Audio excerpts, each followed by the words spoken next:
today's video, I'm going to show you how to log into your Coursera account so you can easily access your courses and learning materials. First, open your preferred web browser, whether it's Chrome, Firefox or Safari, and head over to the Coursera website.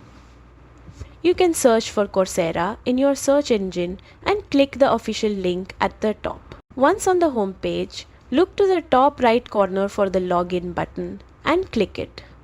You will be taken to the login page where you will enter your email and password associated with your account. Make sure you type everything correctly as passwords are case sensitive. After entering your credentials, click the login button. If your details are correct, you will be directed to your Coursera dashboard, the main hub where you can access courses, track your progress, and start learning. And that's it.